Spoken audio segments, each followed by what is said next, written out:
ଦେଖିପାରୁଛନ୍ତି ଆମର ପୁରୀର ପ୍ରତ୍ୟେକଟି ଜାଗାରେ ପେଟ୍ରୋଲ ପମ୍ପ ବନ୍ଦ ଅଛି। ଆମର କିନ୍ତୁ ମେଡିକାଲ ଛକ ପାଖରେ ଆମର ଖରାରେ ବହୁତ ମାନେ ଗହଳି ଲାଗିଛି।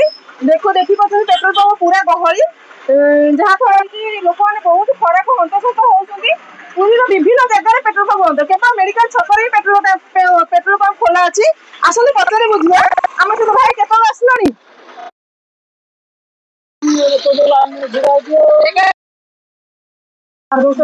କେତେ ହଇରାଣ ହେଲାଣି?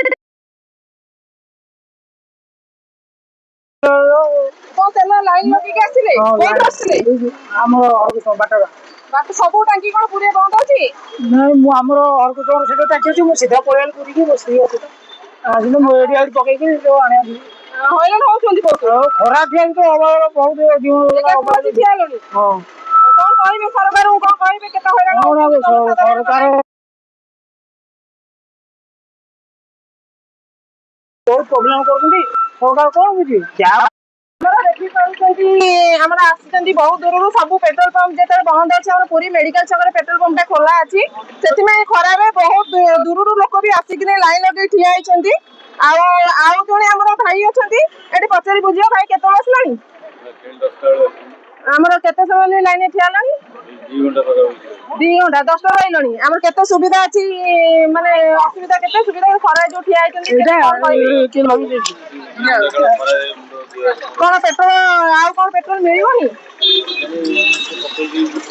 କୋଉଠୁ ଆସିଥିଲେ? ସବୁ ପେଟ୍ରୋଲ ପମ୍ପ କଣ ବନ୍ଦ ଅଛି? ସରକାରଙ୍କୁ କଣ କହିବେ? ଯାହାଫଳରେ କି ଜନସାଧାରଣ ହଇରାଣ ହଉଛନ୍ତି ଖରାରେ ଠିଆ ହେଇକି ପେଟ୍ରୋଲ ନେବାକୁ।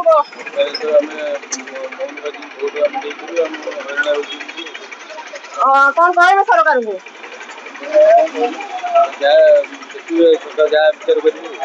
ଆମର ଦେଖିପାରୁଛନ୍ତି ପେଟ୍ରୋଲ ପମ୍ପରେ ଲାଇନ ଲଗେଇକିରି ଖରାରେ ବହୁତ ଲୋକ ହଇରାଣ ହେଇକିରି ଯାଉଛନ୍ତି ତେଲ ଆଣିବା ପାଇଁ। କିନ୍ତୁ ଆମ ସହିତ ଅଛନ୍ତି ଜଣେ ମ୍ୟାଡାମ ଅଛନ୍ତି, ଆସନ୍ତୁ ପଚାରି ବୁଝିବା। ମ୍ୟାଡାମ କେତେ ହଇରାଣ ହେଲାଣି? କେତେବେଳୁ ଠିଆ ହେଲାଣି? ଅଧଘଣ୍ଟା ଉପରେ ହେଇଗଲାଣି। ହଇରାଣ କେତେ କଷ୍ଟ ଲାଗୁଛି ଖରାରେ ଠିଆ ହେଇକି ପେଟ୍ରୋଲ? କଣ ସରକାରଙ୍କୁ କହିବେ କଣ? ବହୁତ କଷ୍ଟ ଲାଗୁଛି। ସରକାର ଏଇ ସମସ୍ୟାଟା ଜଲ୍ଦି ସମାଧାନ କରିବେ। ମାନେ ଏଠି ଲାଇନ ଲଗେଇ କେତେ ସମୟ ଠିଆ ହେଲଣି? ପାଖାପାଖି ଅଧଘଣ୍ଟା କି 40 ମିନିଟ୍ ହେଇଯିବଣି। ଖରାରେ ବହୁତ ହଇରାଣ ହଉଛନ୍ତି ନା? ଆମର ଦେଖିପାରୁଛନ୍ତି କେବଳ ଗୋଟିଏ ଟାଙ୍କି ପୁରୀରେ ମେଡିକାଲ ଛକରେ ଖୋଲା ଅଛି, କିନ୍ତୁ ଆଉ ସବୁ ଟାଙ୍କି ବନ୍ଦ ଅଛି ପେଟ୍ରୋଲ ପମ୍ପ। ଲୋକ ଜନସାଧାରଣ ପାଇଁ ବହୁତ ହଇରାଣ ହଉଛନ୍ତି। ଖରାରେ ଠିଆ ହେଇକି ବି ପେଟ୍ରୋଲ ପାଉନାହାନ୍ତି, ଫେରିକି ଯାଉଛନ୍ତି। ଜୟ ଜଗନ୍ନାଥ। କେତେବେଳେ ଆସିକି ଠିଆ ହେଲାଣି ପେଟ୍ରୋଲ ପମ୍ପରେ? ଆମର କେତେ ଲୋକ ଏଠି ଅଛନ୍ତି? ଲୋକ ଏଠି 400-500 ଲୋକ ଏଠି ଅଛନ୍ତି। କେତେ କଣ ଏଠି ଖରାକୁ କଣ ଏଠି ନିହାତି ଯୋଉଟା ଦୋକାନ ଠିଆ ହବାକୁ ପଡୁଛି। ପ୍ରାୟ ଜାଗା ବନ୍ଦ ହେଇଗଲାଣି। ଏଠି ମିଳୁଛି ପୁରୀ ବଡ ମେଡିକାଲ ଛକ। ବଡ ମେଡିକାଲ ଛକ ଆମର କେତେ ସମୟ ଧରିକି ଲୋକ ସବୁ ଠିଆ ହେଲାଣି ଏଠି? କେତେ କହିବେ? ସରକାର କଣ କହିବା? ସରକାର ଯାହା ନିୟମ କରିଛି ଭଲ କରିଛି। ଏହା ଲୋକଙ୍କର ବୁଝାମଣା ଭୁଲ। ତେଲ ମିଳୁନି ବୋଲି ସମସ୍ତେ ମାନେ ଆଗରୁ ଭଲ କରିଛନ୍ତି ଯଦି ଏତେ ଖରାରେ କେମିତି ଲୋକ ଠିଆ ହେଇଛନ୍ତି? ଲୋକ କଣ କି କାଳେ ଆଗକୁ ନ ମିଳିବ। ଲୋକ କଣ ସରକାର କହୁଛି ଯେ ମିଳିବ, ମାନେ ପ୍ରତିଶ୍ରୁତି ଦଉଛି ମିଳିବ। ଲୋକଙ୍କ ହାତରେ କାଳେ ନ ମିଳିବ, ସେଥିପାଇଁ ସେମାନେ ଆଚ୍ଛା, ହଉ, ଧନ୍ୟବାଦ।